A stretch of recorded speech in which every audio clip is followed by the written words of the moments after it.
Hello, future engineers, subscribers, viewers, and students. Here is another beautiful and challenge problem in engineering economy. Though this may not be, these problems, series of problems may not be beautiful or challenging, but these are problems which are basic and which can improve your understanding about projecting value, amount of money to any period of time. So you just use the principle in projecting certain amount of money to certain period of time.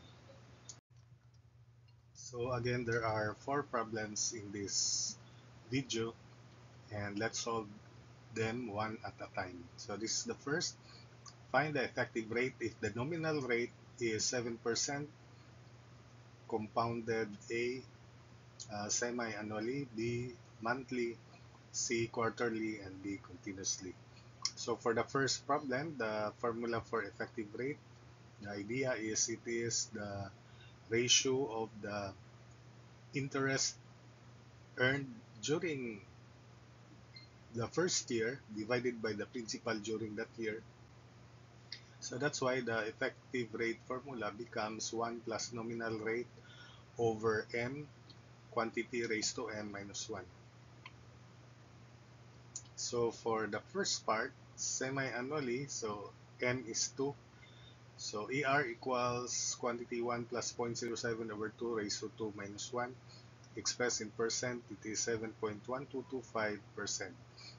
For B, monthly, so 1, ER is quantity 1 plus 0.07 over 12 raised to 12 minus 1.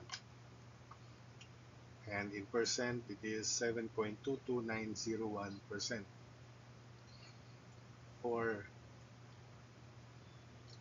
part C, quarterly, M is 4. So effective rate is 1 plus 0.07 over 4 raised to 4 minus 1. Expressed in percent, 7.1859%. Then in D, continuously, ER equals e to the R minus 1.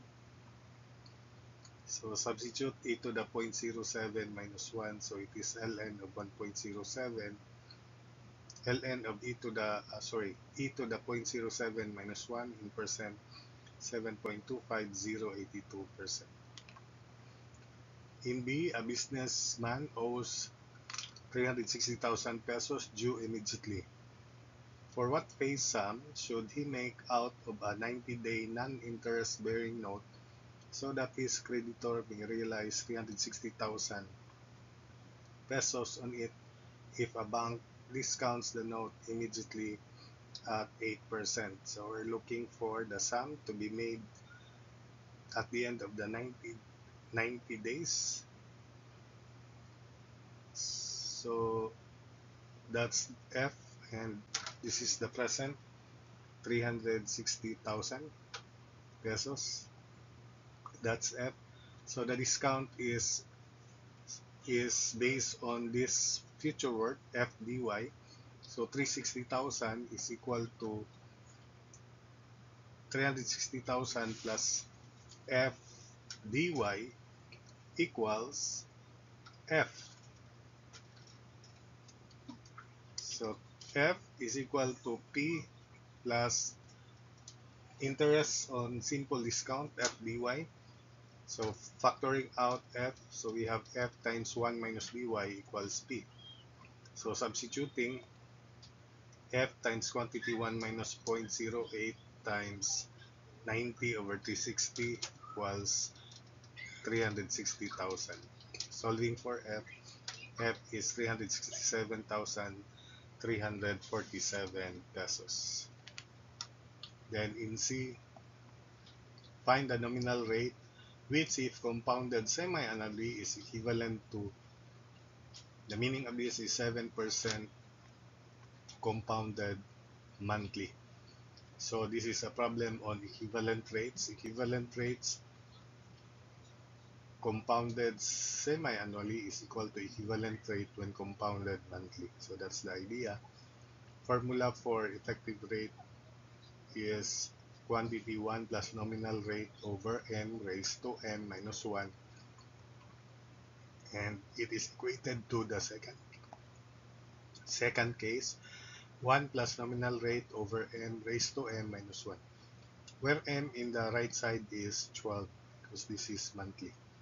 So 1 plus nominal rate semi-annually over 2 raised to 2 minus 1 is equal to 1 plus 0.07 over 12 raised to 12 minus 1. So solving for cancel out negative 1 and solve for NRS. So that's the simplified form. Solving for NRS in percent, it is 7.10288% compounded semi-annually. So for this last problem, 37D, debtor owes Julzen the following sums: due, due without interest, 60,000 pesos due at the end of 2 years and 120,000 pesos due at the end of 5 years. What equivalent single payment would Julzen be willing to accept at the end of 4 years if money is worth 8% compounded quarterly? So let's draw the cash flow diagram to help analyze the situation. We're looking for the value, a single amount at the end of 4 years, so that it is equivalent to these payments, one made at the end of 2 years and the other one at the end of 5 years, 120,000. So this is the cash flow diagram. We're looking for this value. I'll call this F because this is a future amount relative to the beginning, relative to the present. So this is the payment made at the end of the second year, 60,000, and the other one at the end of the 5 years, 120,000. And since money is worth 8% compounded quarterly, so that is why this is the 8th period. 4 times 2, 8. 5 times 4 times 5, 20. This is the 20th period. So one solution is we project 60,000 to the 4th year, and that's multiplying by 1 plus nominal rate over n over 4, in this case raised to 8, because the distance between second year and 4th year, it consists of 8 periods, 16 minus 8. And we project 120,000 pesos to the 4th year by dividing this by 1 plus NR over 4 raised to 4, because the distance is also 4. 1 year gap, 4 payment periods per year, because this is compounded quarterly. So therefore, F is 60,000 plus 1 plus 0.08 over 4 raised to 8 plus 120,000 divided by 1 plus 0.08 over 4 raised to 4. So we project it here and the other one project it there. So F is 60,000, quantity 1 plus 0.08 over 4 raised to 8. So 60,000 is past value. We project it to the 4th year, so multiply this by future work formula. 1 plus NR over 4 raised to 8, where 8 is 16 minus 8. While 120,000 should be divided by 1 plus 0.08 over 4 raised to 4, where 4 is 20 minus 16. So using the calculator, that value is 181,161 pesos. Another way is we project everything to the present. So this F divided by 1.02 to the 16th, and that should be equal to the present values of 60,000 and 120,000 at present. So 60,000 is divided by 1.02 to the 8, while 120,000 is divided by 1.02 to the 20. So F over 1.02 to the 16 is 60,000 over 1.02 to the 8 plus 120,000 divided by, projected here, 1.02 to the 20. Solving for F, it is the same. Lastly, instead of projecting to the present, let's project them to the future at the fifth year. So f is multiplied by 1.02 to the 4. 60,000 is multiplied by 1.02 to the 12, where 12 is 20 minus 8. 120,000 remains 120,000 because we project everything to the fifth year.